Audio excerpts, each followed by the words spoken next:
In this episode, we will deal with a very short clause in the standard, or in the standards, because it's the same for all the standards, or the management standard that is, and that is clause 4.4. In clause 4.4, you are supposed to define the processes that should make up your management system. Even though the text is very, very short, this starting a debate on processes is extremely important. There are more things in this text that you have to take into account.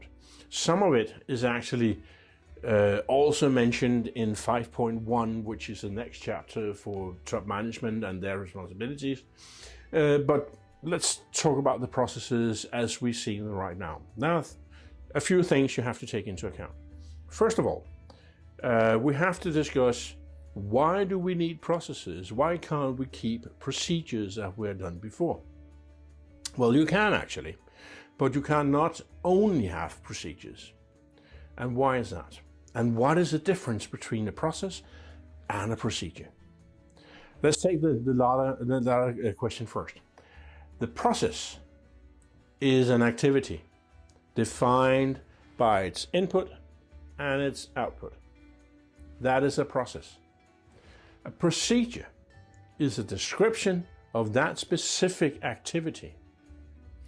The difference between the two is that when you work with procedures, you have to foresee in the big crystal ball exactly what the world would look like when you are doing the activity. That can maybe be easy, or that can be very complicated. So, looking at processes, we rather work with processes based on the result of what's coming out of the process, rather what's inside. If we take an example from the old days, saying when we were on an audit, we will go to some workers, some managers, somebody, and saying, do you have a procedure for this and that? Yes, they had a procedure and everybody was happy. Looking at that procedure, saying, are you following that procedure? Yes, I do, and everybody was even more happy. But was the procedure correct? Did it give the right result? That was very hard to audit actually, and nobody really did so much about that. What we're looking at now is the result of the activity that should give the result of the management system in order to fulfill the scope that we were talking about in the last episode. So, let's look into it. The activity is defined by input and output. What's happening within the activity is based on competent people, is based on people that know what they're doing, so they can act correct in specific situations, maybe a situation that was not foreseen when you defined your process. Another thing we have to put into our procedures, to our processes, is that we have to look into the core processes of the organization or the business processes. Why is that? That is because we need to make sure that our management system are implemented in the core machinery of the organization. We cannot have management systems as support processes somewhere out there that we take into account whenever we feel like it and leave them out when we do not feel like it. So if this system is going to work, we have to make sure that the management system are implemented into where all the major decisions are made, where all the important decisions are made for the organization. Then you have to take into account your management system as well. What is a core process?